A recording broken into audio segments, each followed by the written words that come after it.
Everyone needs a coach.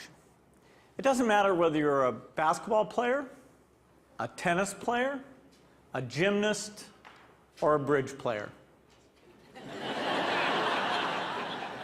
My bridge coach, Sharon Osberg, says there are more pictures of the back of her head than anyone else's in the world.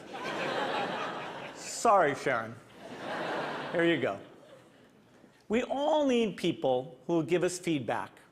That's how we improve. Unfortunately, there's one group of people who get almost no systematic feedback to help them do their jobs better.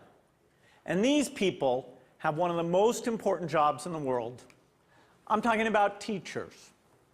When Melinda and I learned how little useful feedback most teachers get, we were blown away.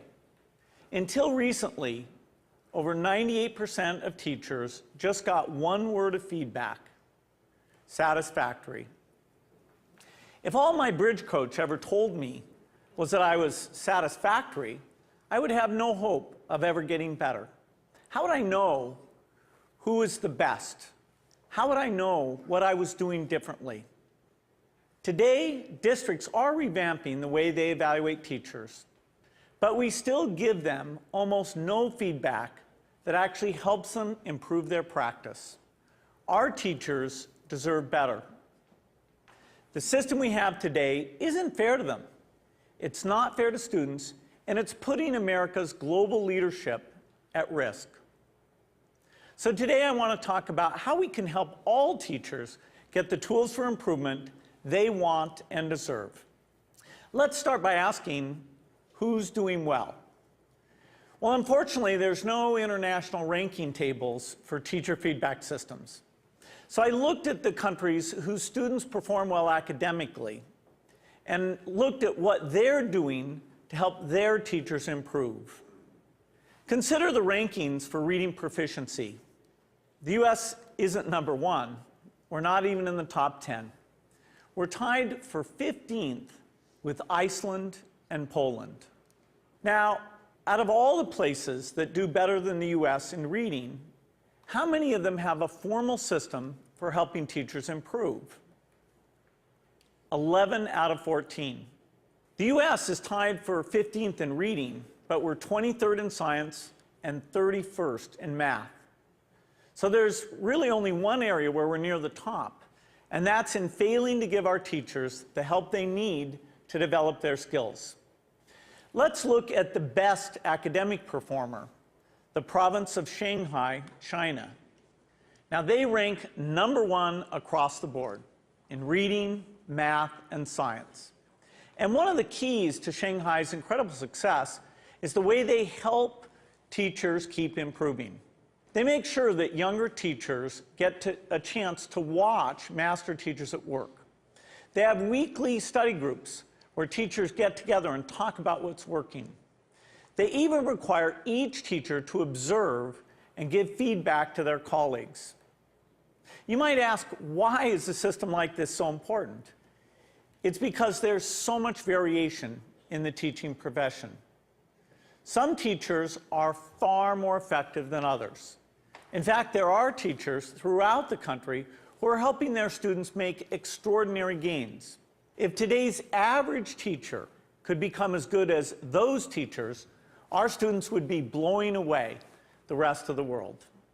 So we need a system that helps all our teachers be as good as the best. What would that system look like? Well, to find out, our foundation has been working with 3,000 teachers in districts across the country on a project called Measures of Effective Teaching. We had observers watch videos of teachers in the classroom and rate how they did on a range of practices. For example, did they ask their students challenging questions? Did they find multiple ways to explain an idea? We also had students fill out surveys with questions like, does your teacher know when the class understands a lesson? Do you learn to correct your mistakes? And what we found is very exciting. First, the teachers who did well on these observations had far better student outcomes. So it tells us we're asking the right questions. And second, teachers in the program told us that these videos And these surveys from the students were very helpful diagnostic tools because they pointed to specific places where they can improve. I'm going to show you what this video component of MET looks like in action. Good morning, everybody.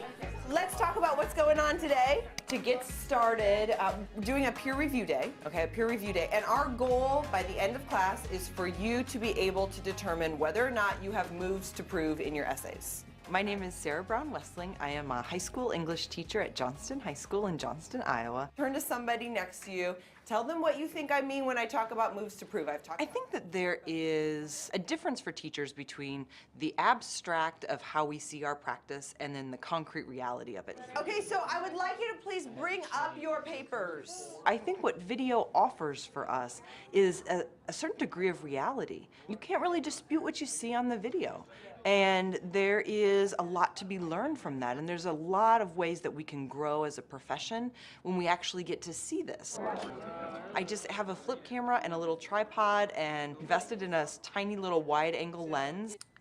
At the beginning of class, I just perch it in the back of the classroom. It's not a perfect shot. It doesn't catch every little thing that's going on, but I can hear the sound, I can see a lot, and I'm able to learn a lot from it. So it really has been a simple but powerful tool in my own reflection. All right, let's take a look at the long one first, okay? Once I'm finished taping, then I put it in my computer, and then I'll scan it and, take a peek at it. If I don't write things down, I don't remember them. So having the notes is part of my thinking process, and I discover what I'm seeing as I'm writing.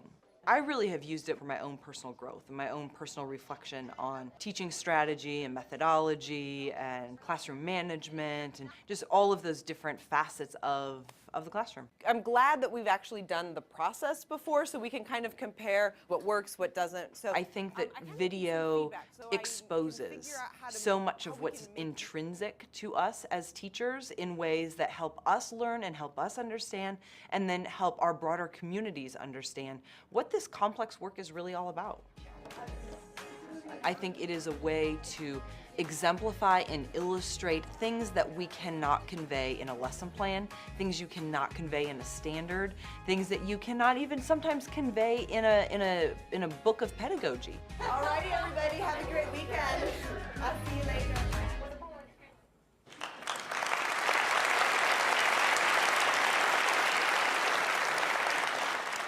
One day, we'd like every classroom in America to look something like that. But we still have more work to do. Diagnosing areas where a teacher needs to improve is only half the battle. We also have to give them the tools they need to act on the diagnosis. If you learn that you need to improve the way you teach fractions, you should be able to watch a video of the best person in the world teaching fractions. So building this complete teacher feedback and improvement system won't be easy. For example, I know some teachers aren't immediately comfortable with the idea of a camera in the classroom. That's understandable. But our experience with MET suggests that if teachers manage the process, if they collect video in their own classrooms and they pick the lessons they want to submit, a lot of them will be eager to participate. Building this system will also require a considerable investment. Our foundation estimates that it could cost up to $5 billion. Now that's a big number, but to put it in perspective, it's less than 2% of what we spend every year on teachers' salaries. The impact for teachers would be phenomenal. We would finally have a way to give them feedback, as well as the means to act on it. But this system would have an even more important benefit for our country. It would put us on a path to making sure all our students get a great education, find a career that's fulfilling and rewarding, and have a chance to live out their dreams. This wouldn't just make us a more successful country. It would also make us a more fair and just one, too. I'm excited about the opportunity to give all our teachers the support they want and deserve. I hope you are too. Thank you.